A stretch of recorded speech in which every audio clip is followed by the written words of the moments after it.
cerca de 600 anos antes de Cristo,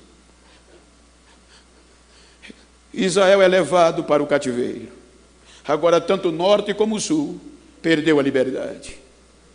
O projeto ameaçado se tornou escravo de novo. O investimento que Deus fez no berço espiritual, o homem não levou em conta. E Deus poderia desistir. O tempo passa, vem os babilônios,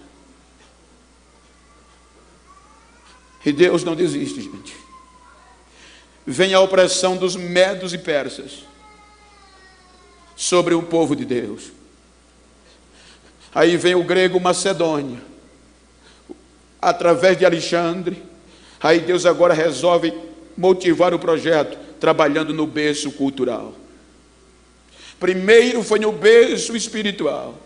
Agora Deus usa o poderoso exército de Alexandre para preparar o terreno, porque Israel declinou.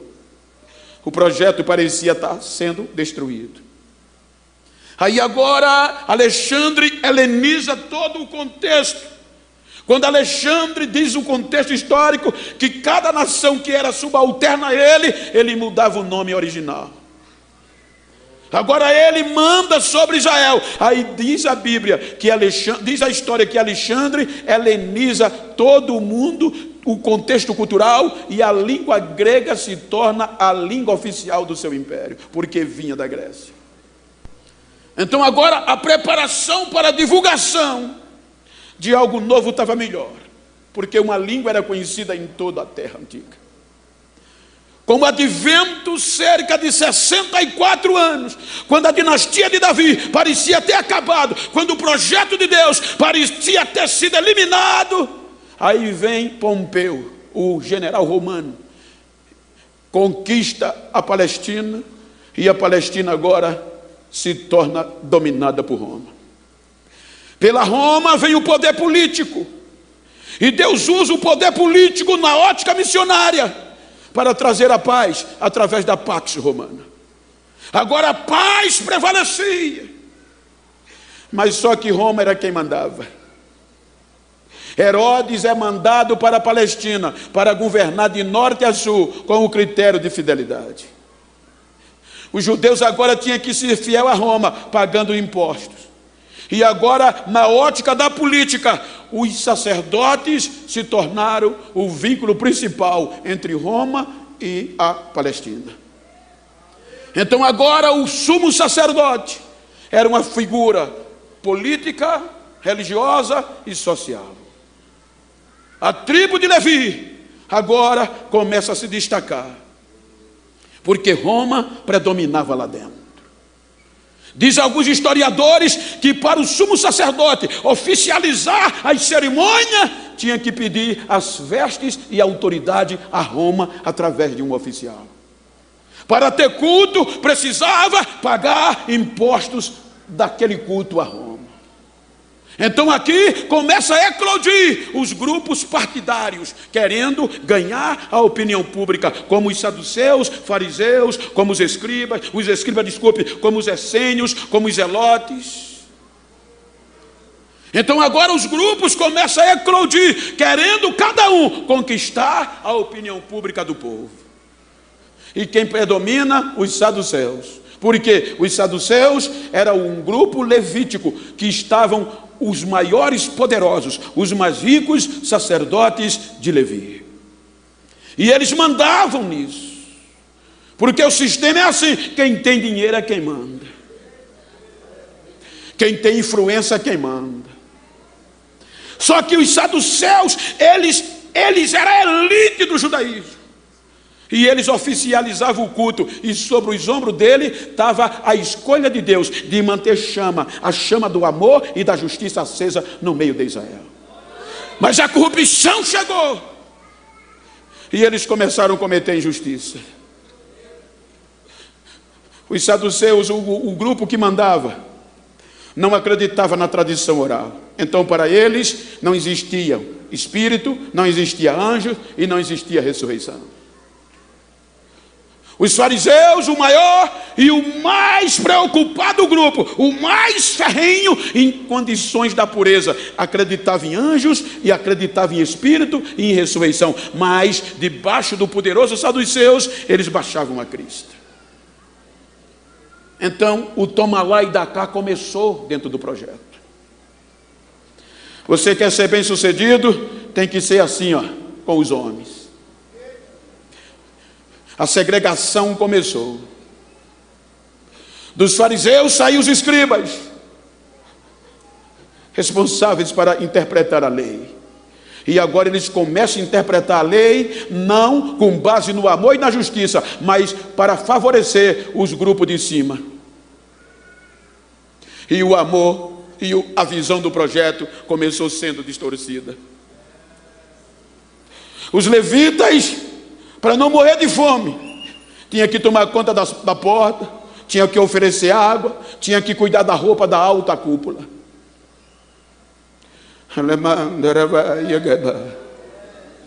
Aí começou a injustiça, gente, e a segregação. Eles começavam a valorizar só o grupo de cima, alto escalão, os saduceus, médio escalão, os fariseus, baixo escalão, escriba e levita. O resto estava abaixo da média. Eles chamavam o resto dos judeus palestinos povo da terra, e na maioria do povo da terra eles descartavam como impróprio, como os impuros e como os pecadores, os próprios judeus. Por exemplo, eles diziam que os analfabetos eram impuros e não tinham direito sagrado, porque eles não sabiam ler, e se não sabiam ler, eles não conheciam a lei, e se não conheciam a lei, eram malditos. Eles diziam que os cobradores de impostos, publicanos, mesmo sendo judeus, eram pecadores e eram impuros e eram ladrões. Eles diziam que o povo de Samaria e o povo do norte não era digno da pureza, porque vivia no meio da mistura gentia, da mistura pagã, e não tinha o direito de orar e de adorar em Jerusalém. Eram impuros. O projeto se corrompeu. O interesse particular começou a mandar em Jerusalém. Começaram a extorquir os pobres com taxas cambiais e impostos absurdos. A casa de Deus, que era o lugar de adoração, o único lugar que tinha, o sistema corrompeu. Em dia, vou parafrasear, em dia de festa, se fosse um congresso como hoje, na época Páscoa, Pentecostes, em vez de o povo vir para adorar e oferecer sacrifício, o sistema fazia o quê? Montava as suas banquinhas com gaiolazinha de pombo, de rolinha, de ovelha, para os mais pobres virem comprar. O problema não estava aí, o problema estava que eles colocavam um preço exorbitante para o pobre poder comprar e eles ter lucro. Quando o projeto parecia estar corrompido e falido, aí Deus, através de Gabriel, vai numa cidade que você não vê no mapa no Antigo Testamento. Não tinha mapa, Nazaré não estava no mapa.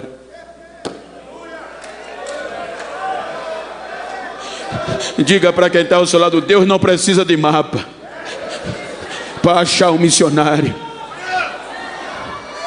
Deus não tem GPS, ele vai lá, ele conhece, tudo é dele, a terra dele, ele escolhe quem quer.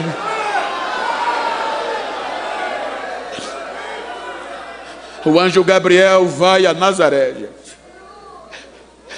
uma das cidades mais humildes da Galileia,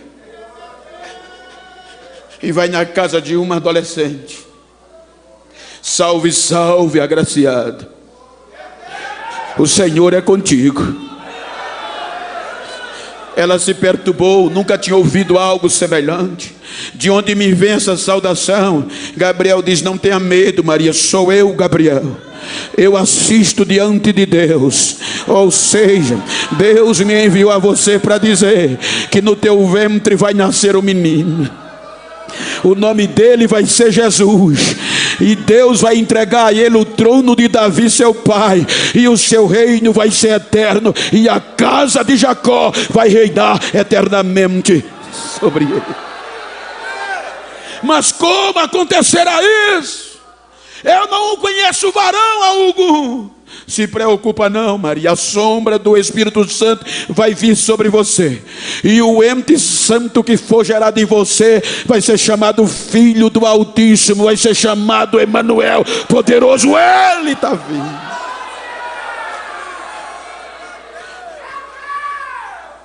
Missão não é feito, gente, de glamour.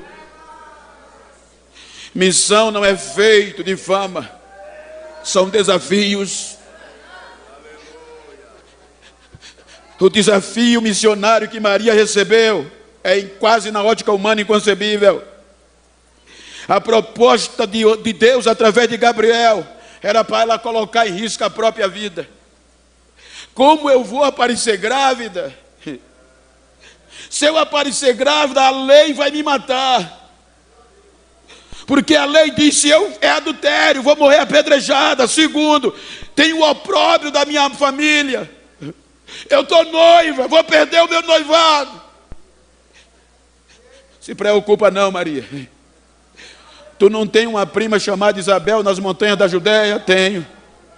Ela não é estéril, está grávida com 6 meses já. Mas como? Maria, para Deus nada é impossível, só você acreditar. Então eis aqui a serva do Senhor, seja feito segundo a tua palavra. Ela investiu a própria vida no projeto, gente.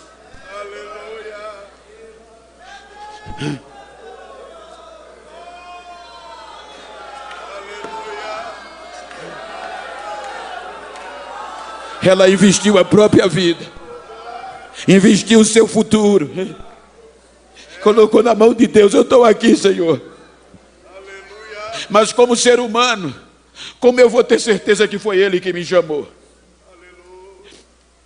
Quando Gabriel se ausenta, a mente como ser humano começa a rodar. Como eu vou saber qual era o ponto inicial? Eu vou ver se é verdade, se a barriga de Isabel está grande. Se ela estiver grávida, foi Ele que me chamou. Então não demora muito, ela empreende uma viagem de Nazaré para a Judéia, vai para as montanhas, com o objetivo de quê? Ver se Isabel estava grávida. A dúvida permeia, gente, somos seres humanos. A Bíblia diz que ela nem entra na casa, vamos partir do pressuposto. A Bíblia diz que quando Isabel viu a sua saudação, isso implica dizer, quando ela chegou na casa, que, parafraseando, bate palma, e do lado de fora, sem ver Isabel, grita, Shalom Isabel, sou eu Maria. Ela nem viu Isabel, Isabel já começa a pipocar dentro de casa. Que alegria minha é esta, de vir me visitar a mãe do meu Senhor. Bendito é o fruto que está no teu ventre, e bendita é você entre as mulheres, e toda a geração vai te dizer, feliz tu és. Ou seja, João Batista já começou a pular, ela nem viu, foi Deus que me chamou, agora eu não abro mão, foi Ele, vai dar certo.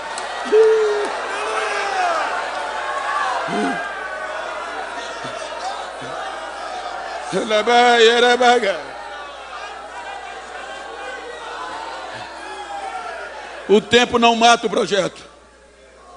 Jesus nasce. No seu nascimento, Herodes já o tem como ameaça e quer abafá-lo. Mata todas as crianças de 2 anos para baixo. O anjo vai lá e diz, José, pega a mulher e o menino e vai para o Egito. Há estudiosos que dizem que o Egito vai ser recompensado por isso. José vai para o Egito, leva Jesus e Maria. Herodes faz uma chacina total, carnificina em Jerusalém. Mas Deus preservou o projeto. Herodes morre, o anjo vai lá e diz, José, pega o menino e Maria pode voltar, que Herodes já é morto. Diga para quem está ao seu lado, eu estou com dó de quem se levanta contra esse projeto.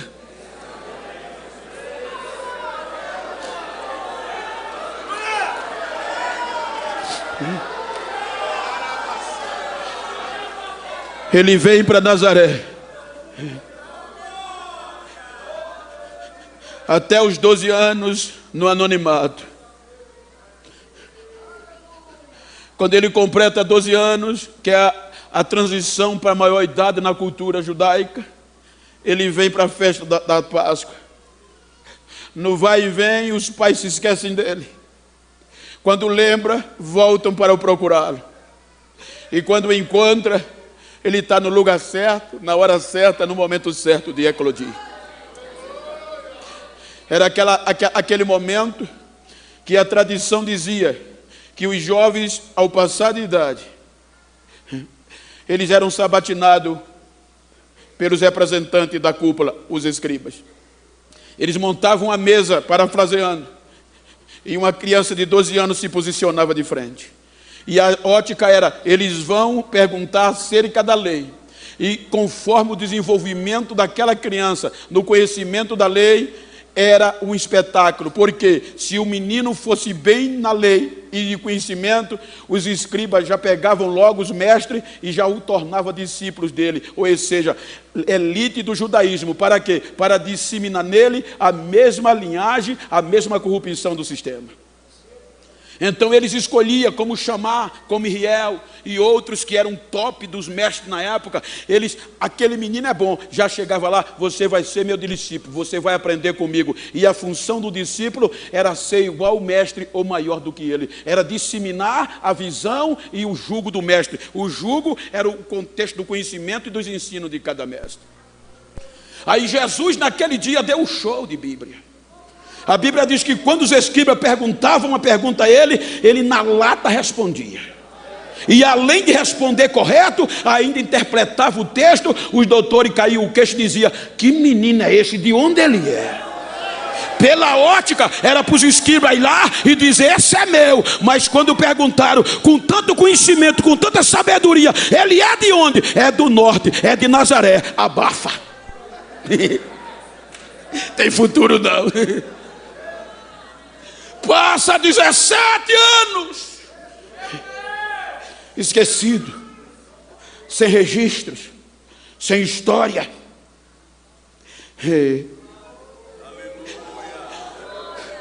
O projeto morreu, o projeto sumiu. Com 29 anos, 17 anos depois do esquecimento,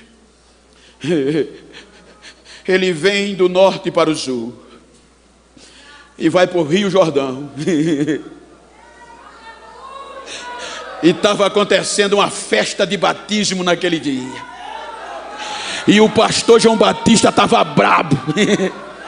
Olhava para as pessoas que se arrependiam. Aquele soldado romano vinha se batizar. João Batista estava tão brabo naquele dia que dizia, raça de víbora, quem ensinou vocês a fugir da ira que vem? Arrependei-vos, porque o machado já está posto à raiz da árvore. Vocês vão ter que dar fruto, porque se não der fruto, vai ser cortado e jogado fora. Daqui a pouco, João Batista para. Ele começa a sentir a mesma alegria que sentiu no ventre de Isabel. Tem algo diferente, está chegando coisa nova. Quando ele sente, ele para e começa a gritar, eis o Cordeiro de Deus, ele está aqui, ele chegou, ele está entre nós.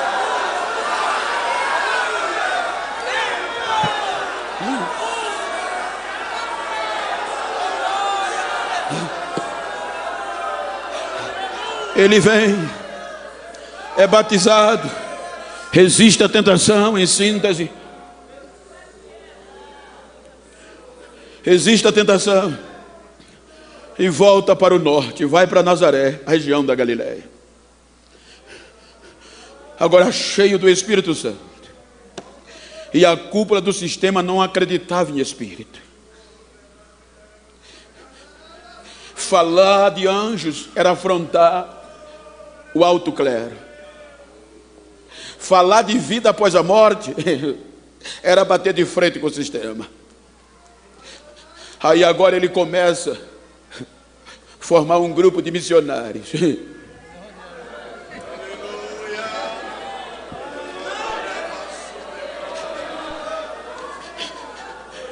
Eu vou ser bem grosso, mas no bom sentido. Escute, entenda o que eu estou dizendo. Nada ao contrário, muito pelo contrário. Mas como o povo da elite estava corrompido e perdeu a visão da justiça e do amor, Se você tivesse anel, você via. Se você tivesse diploma, era o cara. Se você tivesse jogo de político, já era contratado para aprender a ser corrupto também. Aí agora Jesus vai escolher um grupo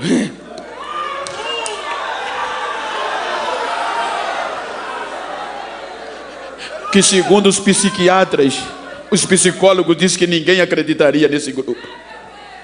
Só que Joséfo diz que esse grupo que Jesus escolheu, na sua maioria, eram da Galileia, só um que não era. Eles eram experimentados no trabalho. O sol quente, a chuva, o frio e o calor não desanimava eles. Eles eram acostumados com a braveza do mar, com calo na mão. Eram trabalhadores. Joséfo diz laboriosos. Joséfo diz que eles tinham outro fator predominante: patriotismo. Ou seja, eles brigavam pelo terreno que acreditava. Eles defendiam a pátria que vivia, dava vida por ela. O Talmud diz que estes tinham algo que Jesus precisava. O que? Honra. Eles valorizavam mais a honra do que o dinheiro. Ou seja, eles não se vendiam, ninguém comprava eles. Aí agora Jesus vai para a beira do mar e encontra um grupo de semi-analfabeto. Larga a rede. A partir de hoje vocês vão ser pescadores de homens. Venham comigo. Vai para a coletoria de impostos, aonde tinha um homem, no meio de muitos. Jesus vê um homem que era chamado de ladrão, de pecador, de impuro, chamado Levi. Deixa tudo isso aí, vem e segue. Ele larga tudo, gente, e vai seguir Jesus. Agora Jesus firma com 12 missionários para ensiná-los a divulgar o seu ensino. O Evangelho de Cristo é o conjunto de ensinamento de Cristo. Só que para pregar e estar ao lado de Jesus, tinha que ter coragem, porque era bater de frente com o sistema. Porque o ensino de Jesus era baseado na justiça e no amor. A palavra de Jesus tinha prioridade. Não tinha aquele negócio que tem muito hoje. Era a palavra que falava, gente. Era a palavra que dizia.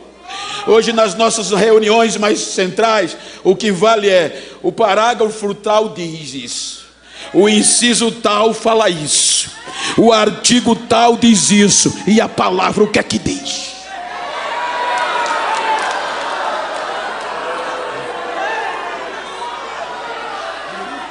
Mas a palavra vai bater de frente. Ela sempre bateu e sempre venceu.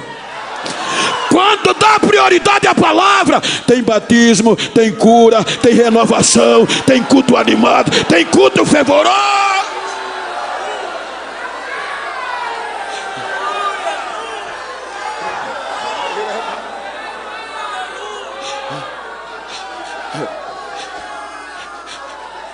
Agora Jesus começa a ensiná-los.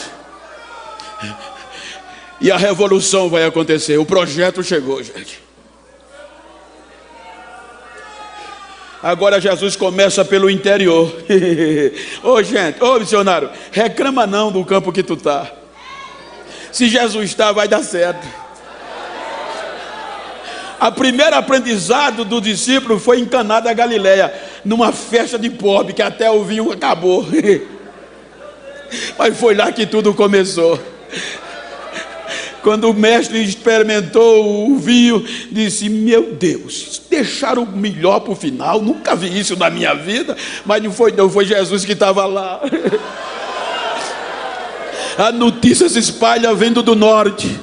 No outro dia, Cafarnaum, a Galileia ficou sabendo, e a Bíblia diz que começaram a espalhar. Aí daqui a pouco a notícia chega no sul. Tem um tal de Jesus de Nazaré que está pregando uma nova doutrina, está acreditando em anjo, em espírito, está acreditando e pregando que há uma vida depois da morte, tem arrebatamento, tem céu, tem esperança para quem não tem. E o que está acontecendo? A palavra dele está impactando toda a Galileia, e ele está vindo para o sul, ele está chegando aí. Mas o que ele está pregando? Ele está pregando amor, está pregando justiça, está acreditando e trazendo esperança para todos que a gente prega que não tem. Mas o que é que está acontecendo? Aonde ele está passando, o cego está voltando a enxergar, o mudo está cantando louvor de novo, o surdo está ouvindo, o morto está sendo ressuscitado e a multidão está seguindo ele. O evangelho dele está fazendo a diferença. Aí Jesus vai para o sul. Quando chega no sul, em síntese, sucinto, para não ultrapassar o limite, primeira coisa que ele chega no sul, que vai no templo, a corrupção permeava. Gaiola com pombo. Quanto é o pombo? É R$1. Os cabas vendiam por 10. Na casa de Deus. Quanto é essa camisa do Congresso? Custou 10, estou vendendo por 60.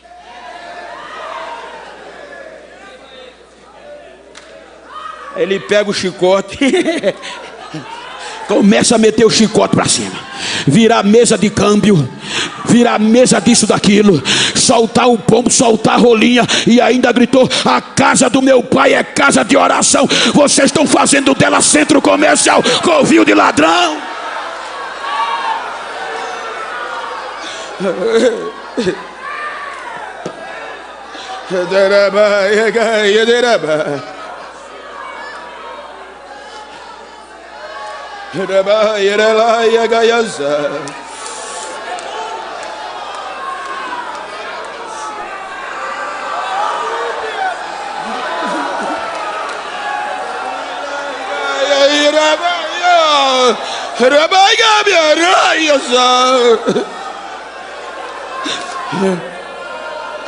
A justiça e o amor chegou. O sistema tentava denegri-lo, mas não conseguia. Espalharam que era vergonhoso seguir esse Jesus de Nazaré, mas não venceram.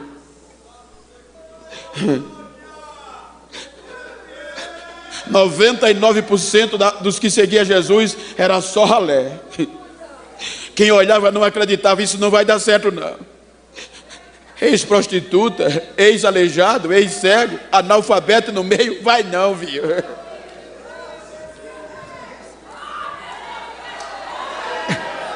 Quem tinha um pouquinho de privilégio, dinheiro e posição política, tinha vergonha quando aceitava, mesmo acreditando, mas só ia procurar ele de noite, com vergonha de ser visto de dia.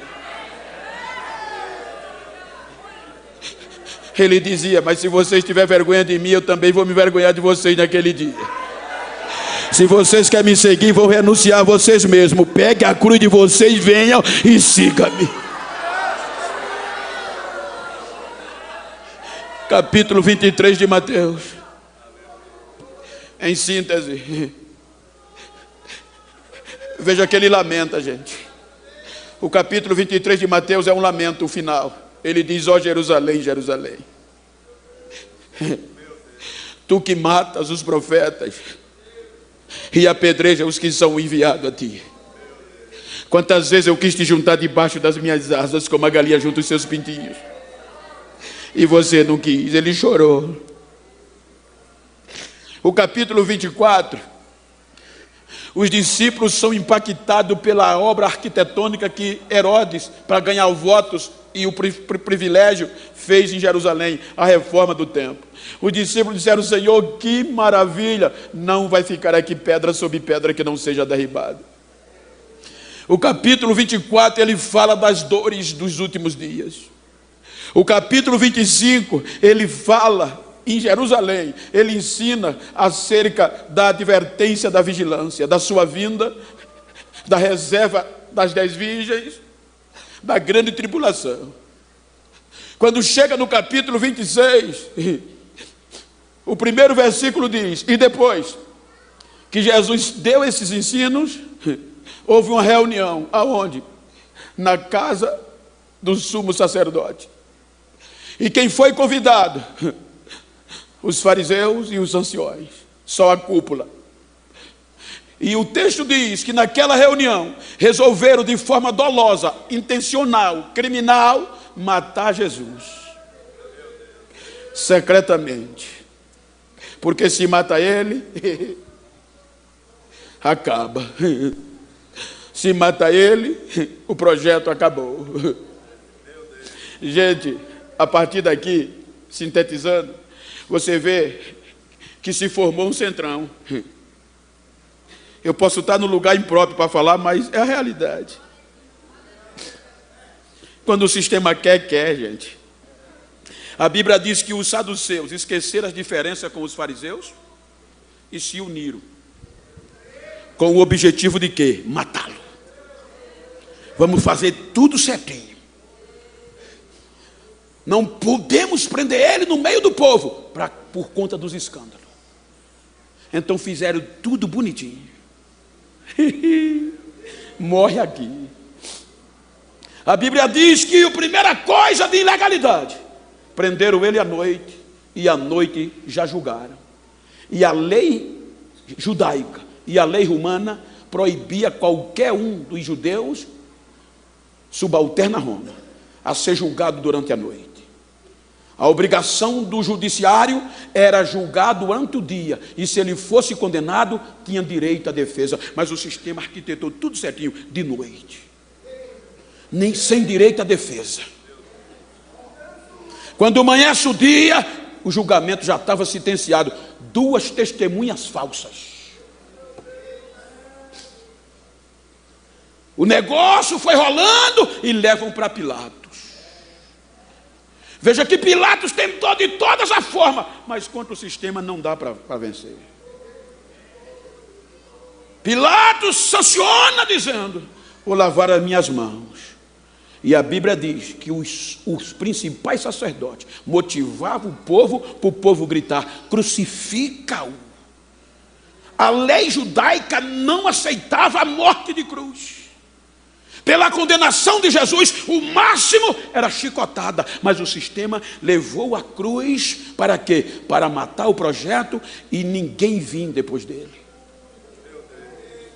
Foi tudo bem arquitetado. Levaram para o quartel-general para dilacerar.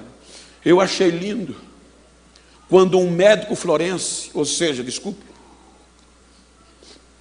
um médico que faz autópsia investigativa criminal, chamado José Antônio Laurenti. Ele foi procurado num período de muito questionamento deste tópico, ressurreição, morte e vida de Jesus, naquele filme que fez sucesso. E ele escreveu para a revista El Del Mundo, uma revista católica bem conservadora. E ele foi convidado para trazer a realidade no texto bíblico e histórica, o que verdadeiramente foi a causa da morte de Jesus. Então, o que eu achei lindo é que ele fez uma autópsia criminal de uma pessoa florense, de uma pessoa de 30 a 35 anos, conforme o relato, que Jesus tinha 33. E era função desta medicina descobrir se a causa da morte foi homicídio, foi suicídio ou foi criminal. Então ele diz que se observasse aquele corpo de Jesus, com base nos dados bíblicos e históricos, em uma autópsia, a primeira coisa, eles analisam 3 partes: crânio, abdômen e tórax. Ele diz que começando pelo tórax, o massacre foi tão grande, que dava para perceber no crânio de Jesus, perfurações pequenas, mas profundas, causadas pela coroa de espinhos. Aquelas perfurações eram tão profundas que causavam hemorragias no crânio. Ele disse que quando foi para o tórax, para o abdômen, não dava para acreditar. O massacre foi tão grande que ele disse que dava para descobrir perfurações no fígado, nos rins, no pericárdio, a membrana que envolve o coração. Quando eles enfinharam a espada e, além de transpassar, ainda puxaram de volta, rasgando tudo. Hematomas nos joelhos e nas mãos. Fizeram tudo certinho para tudo acabar ali. As últimas 8 horas foi crucial para o projeto, gente.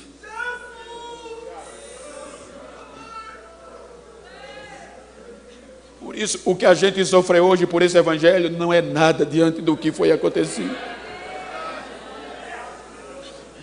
Diga para quem está ao seu lado: depois desse congresso, eu vou aguentar mais pancada. Não vou desistir, não.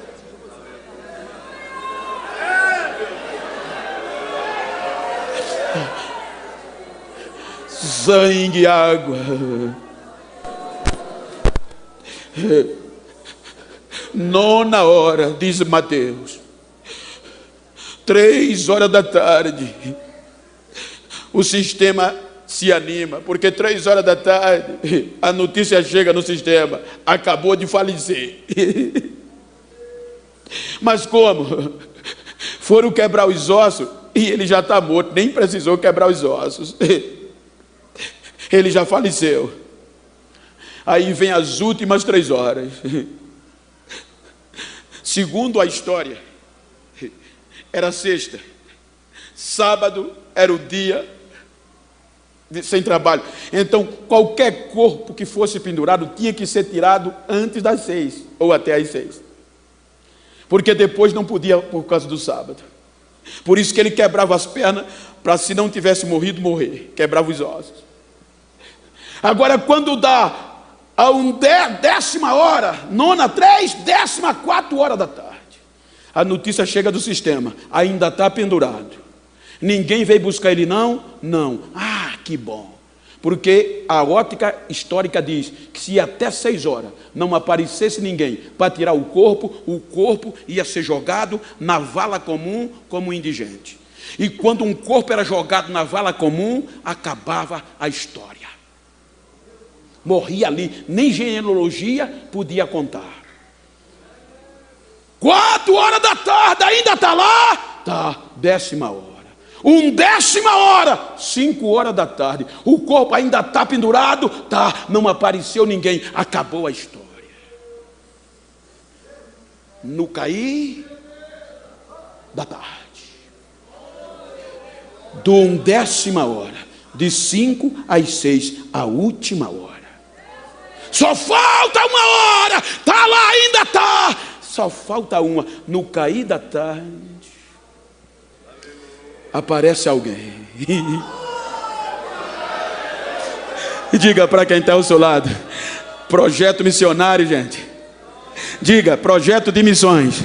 Se é de Deus, não vai para a vala não, gente. Eu vou profetizar agora. Se você é um projeto de Deus, pode massacrar, pode pisar, pode arrancar o coração, mas para a vala não vai. Não vai não. Não vai para a vala.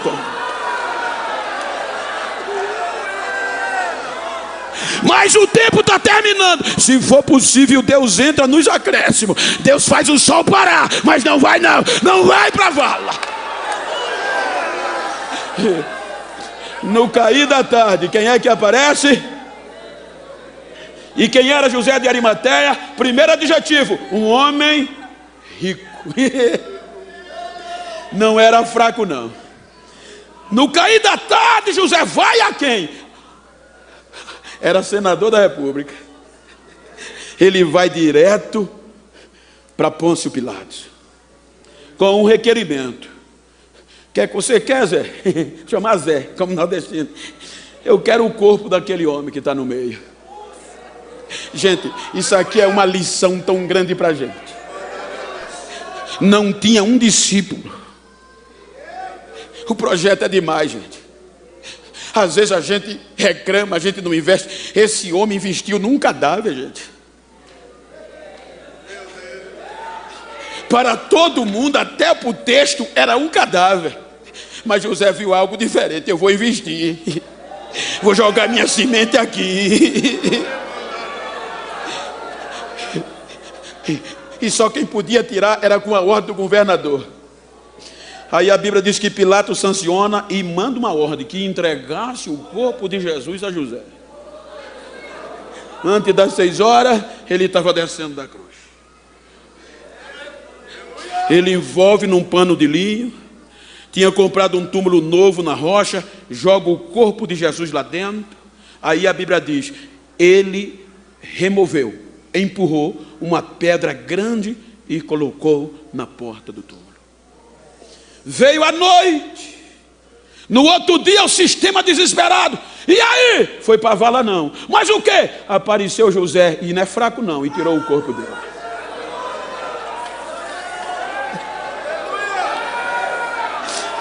Está no túmulo. Mas a pedra está só encostada, pode acontecer roubo. Pode continuar a leitura do texto em apreço? Que o texto diz: no outro dia, depois do dia da preparação, os principais sacerdotes e os fariseus foram na casa de Pôncio Pilatos e disseram a ele: já que o corpo não está mais, vamos proteger. Pilatos, a gente lembrou que aquele mentiroso disse que ia ressuscitar no terceiro dia, está escrito. Então dá ordem para a gente guardar o sepulcro até o terceiro dia. Aí Pilatos diz: a escolta está aí, faça o que vocês quiserem. Segundo historiadores, uma escolta, dependente de ser judaica ou romana ou do templo, era composta de 10 a 30 soldados. Aí o texto diz que eles pegaram os soldados, foram até o sepulcro. Já como o primeiro dia foi dolorido, o segundo dia foi pior. Eles pegaram o lacre com o anel do procurador. Pá! Além de deixar os soldados, lacraram a pedra que José só deixou encostada. E esse lacre violar, irmã Diana, era a mesma coisa de cometer um crime gravíssimo. Ninguém de sã juízo podia se aproximar daquele lacre que era representativo de Roma. O lacre foi posto, acabou. Os soldados, imagina para os discípulos, a notícia foi tão catastrófica que um hino diz que nem um pássaro cantava e nenhuma voz se ouvia. E foi nisso, eu já disse e volto a dizer, foi nisso que o carnaval desse ano em São Paulo se baseou e pegou fama. Quando uma das mais principais escolas de São Paulo trouxe esse tema para o Sambódromo. E eles começaram a divulgar no palco do Sambódromo a morte e Jesus e o diabo, o inferno.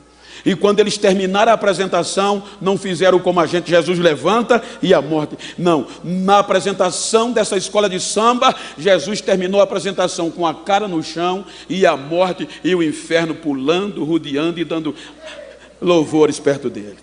Quando eles terminaram, a primeira coisa foi a televisão em cima, parabenizando em rede nacional, em rede mundial, parabenizando. Que apresentação linda, vocês estão no auge do sucesso. O rapaz, o organizador, bateu no peito, cheio de orgulho, disse: alcançamos o objetivo. E a notícia começou a vazar, era por todo lugar, onde você jogava, visse o que? Jesus está morto.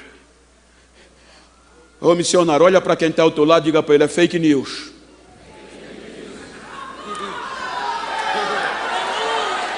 É fake, é fake, porque no terceiro dia, ainda de manhã, Deus resolveu quebrar o lacre, Deus resolveu quebrar e revolver a porta. No outro dia de manhã, último dia, Maria Madalena e a outra Maria vai ao sepulcro.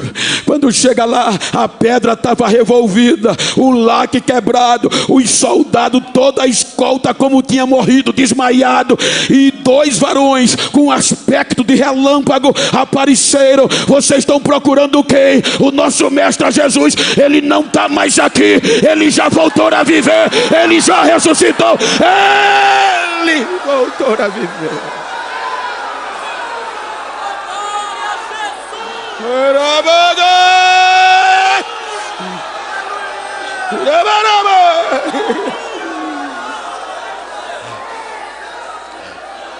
Me ajuda aí. Olha para quem está ao teu lado e diz: ainda vai desistir? A notícia se espalha, gente. E eu quero dizer o que eu já falei, e se eu pudesse falava toda hora. O que é missões? Jesus ressuscita, e a notícia do seu grupo missionário era as piores possíveis.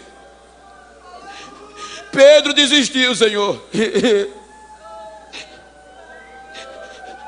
Os discípulos de Emaús, Senhor, estão revoltados. decepcionado. Disseram que não vão mais se envolver com missões. Tem futuro não. Jesus ressuscitado. A primeira coisa que ele diz às mulheres: diga a meus irmãos que eu não desisti deles. Eu vou atrás dele na Galiléia. Eu vou atrás deles.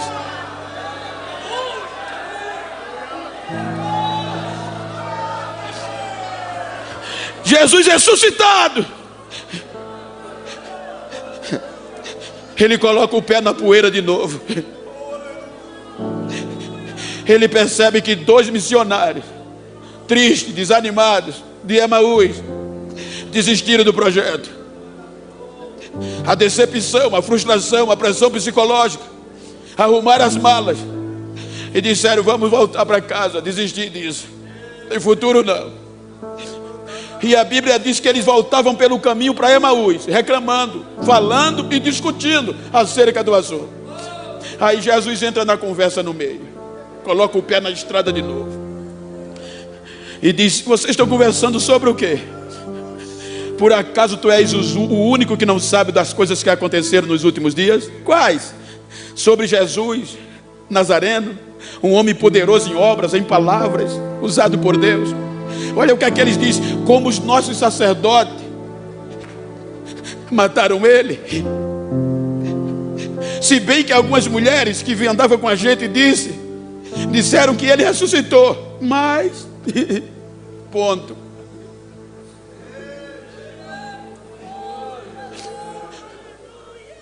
Jesus disse: como vocês são difíceis para acreditar em tudo que ouviram. Será que não era necessário que o Cristo padecesse para entrar na sua glória? E vai pregando dos Moisés, passa pelos profetas, o que a lei dizia dele. Quando ele terminando a pregação, a Bíblia diz que aí vão chegando em Emaús. Os discípulos entram para a aldeia e ele faz como quem ia passar direto. Como os discípulos aprenderam o amor, começaram a dizer: é tarde, moço, é perigoso essa hora andar por aqui. O amor, gente. Fica com a gente essa noite, tem um cantinho para você dormir. Talvez amanhã o senhor continue a viagem. Constrangeram ele e ele entrou na aldeia. Sentou na mesa. Trouxeram um pão.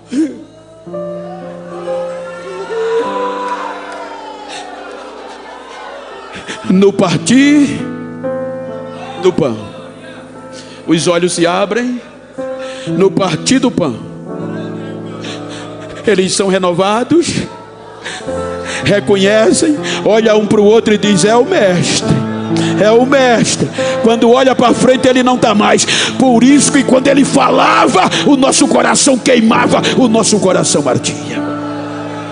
Perderam o medo na mesma hora, durante a noite. Não tiveram mais medo do sistema, não tiveram mais medo dos ladrões. Arrumaram a mala e voltaram para o campo missionário. Voltaram para Jerusalém e já chegaram dizendo: ele está vivo, ele foi atrás de nós, ele está vivo, ele está vivo. Desistir jamais.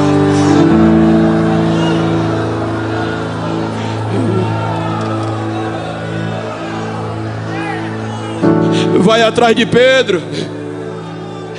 Quem de nós faria isso? Qual de nós teria coragem de espraguejar contra um pastor presidente? Abandonar o ministério, rasgar a carteirinha. E no outro dia, como o pastor presidente que ia atrás de nós.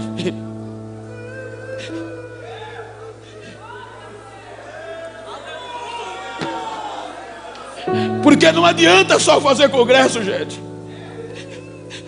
Não adianta. Missão não é missão sem justiça e amor.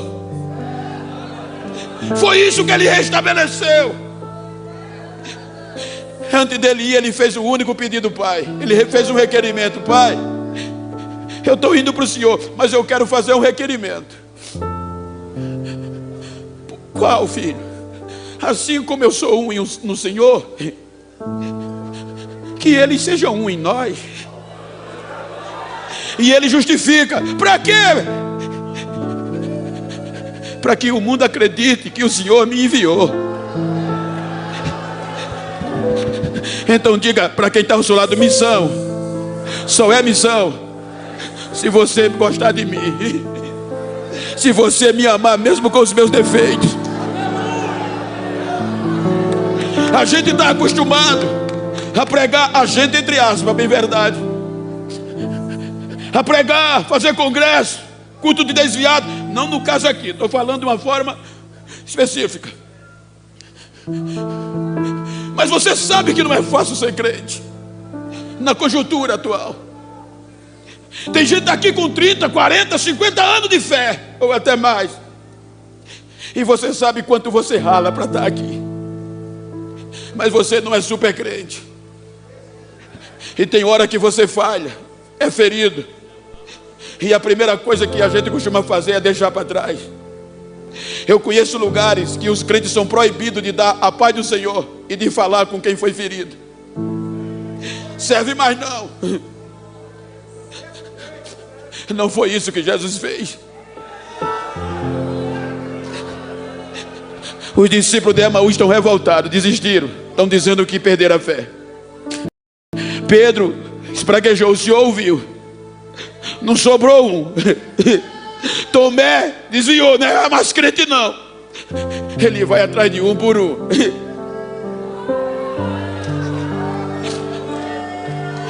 Uma das lições que eu mais guardo na vida e digo sempre é que eu aprendi com um sargento americano. Eu parabenizei a eles pela coragem que eles têm na guerra. Ele disse: Geno, aquilo é fácil, porque o segredo está no alistamento. Mas como? Quando a gente resolve se alistar no exército americano, a gente já morreu ali.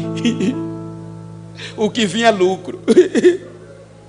E o treinamento, Geno, é que é duro, é mais duro do que a guerra. Nós somos treinados para dar a vida pela pátria e pelo companheiro. Nós somos treinados para não deixar um companheiro para trás. Ele disse para você ver, tem hora que a gente está no campo de batalha e algum companheiro pisa no campo minado e a bomba explode.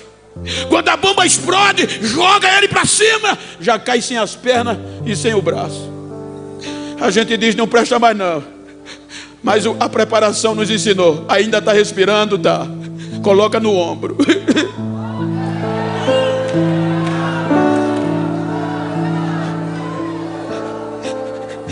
Ele se abaixa, pega os feridos e coloca no ombro e traz para o acampamento. Diga para quem está ao seu lado: não quero nem saber como você chegou nesse congresso. Diga: só tenho uma coisa para te dizer: se depender de mim, você não vai ficar para trás.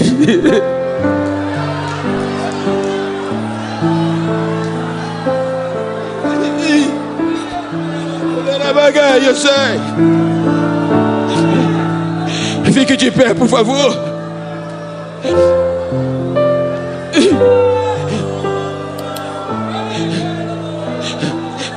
O projeto está vivo.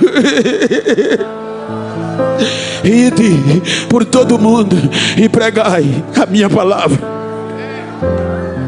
acreditando em quem ninguém acreditava. Preguem.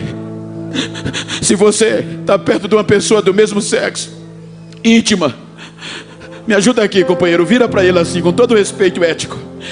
Está perto de uma irmã, está perto de um irmão, está perto de uma pessoa íntima, vira para ele assim. Eu gosto de terminar assim as ministrações. Diga para ele: quero nem saber se você chegou ferido, querendo desistir. Quero saber como você vai sair.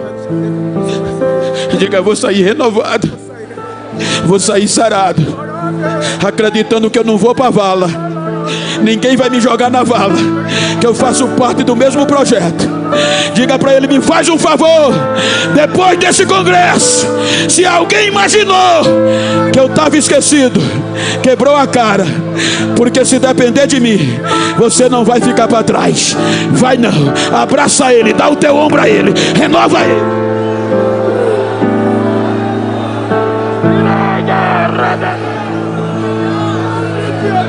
Abraça ele, Chora um pouquinho com ela, chora um pouquinho com ele.